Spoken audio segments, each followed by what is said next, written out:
Hello, Abnormal Investigations. I got your 5 o'clock drop today, and then your 8 o'clock will be next later tonight. Last night's was a little later because it was running late, but still trying to get the 2 a day.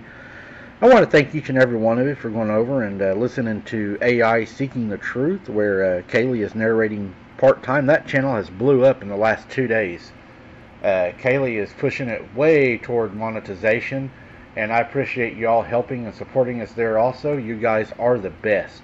Don't forget to smash the like button on these videos, guys, as it helps so much. And as always, Hunter, we love you, we miss you, and we will see you soon, buddy. I noticed a peculiar habit of my 10-year-old son. Whenever I was mowing the lawn, he would always glance nervously at the wood line behind our house. His eyes fixed on the dense trees as if he expected something to emerge at any moment.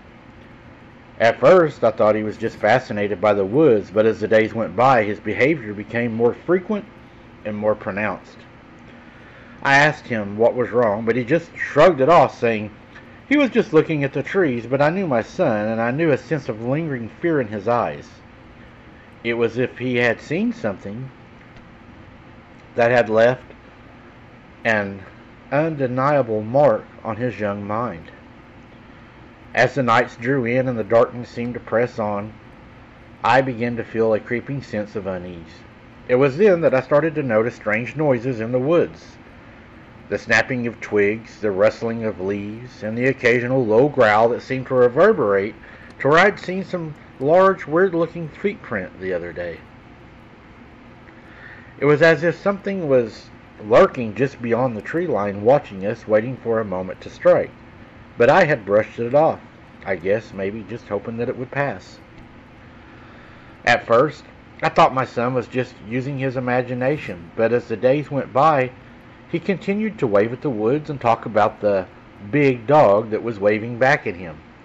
I started to feel a chill run down my spine, especially when I realized that the spot where he was waving was the same area where I had seen the strange footprints and heard the eerie howls.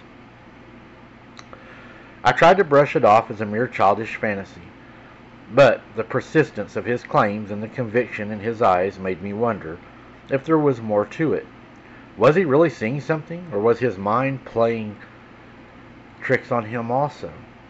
One evening, as we were walking back to the house from the backyard, my son grabbed my hand and pulled me toward the woods.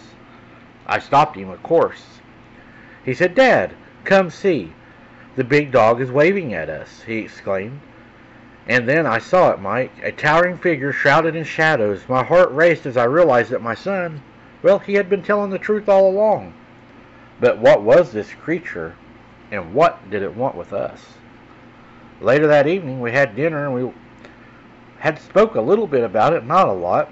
And as always, I had got up, and I took the scraps to the backyard to where I would dump for the cats. And that's when it happened. My blood ran cold as I froze in terror, the scraps falling from my hand. The voice was low and menacing, seeming to come from all around me. I spun around, but there was no one in sight. My mind raced as I thought of my son, innocent and vulnerable. I knew I had to protect him. I yelled, "Who are you?" I demanded, trying to keep my voice.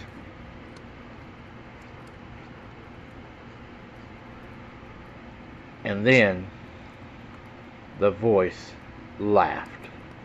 A cold, mirthless sound. "You know what I want?" it growled. "The child, give him to me. I'll spare your life. Many have given me their kids." My heart racing, I backed away from the darkness, my eyes fixed on the door leading back into the house. I knew, Mike, that I had to make it back to my son to keep him safe. As I entered the house and ran down the hallway and entered his room, this creature was halfway through his window. The creature's massive paws were gripping the windowsill, its claws digging into the wood. My son was cowering in the corner, his eyes wide with fear and bawling and crying. And without hesitation, I charged at the creature, determined to protect my child. But it was too powerful, too fast. It swiped at me in a massive paw, sending me crashing to the floor.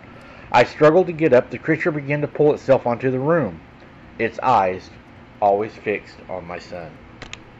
I knew I had to act fast. With a surge of adrenaline, I grabbed the nearby chair and I hurled it at the creature, striking it with a loud crash.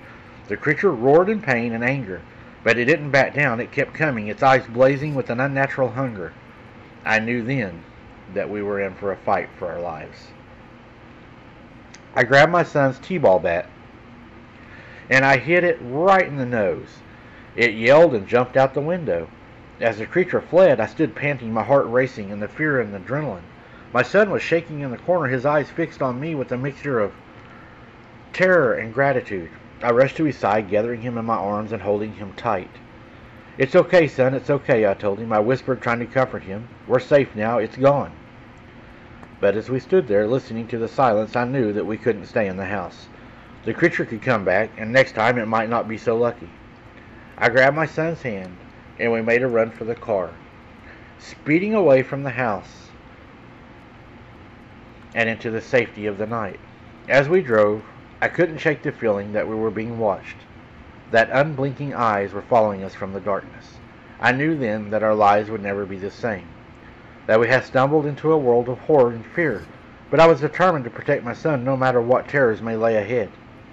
I'll never forget the terror we experienced in those woods, but I'm grateful that we made it out alive. The police, well, they just dismissed it as a bear, but I know what I saw, and I know what we went through. I have something ancient, something evil, something that didn't want us in its territory. But I'm proud of myself for standing up for it and fighting to protect my son. And I'm proud of my son for being brave, for trusting me to keep him safe. Now as we settle into our new life in the city, I now know that we'll never take safety for granted again. We'll always be on the lookout for danger, always prepared to fight for each other,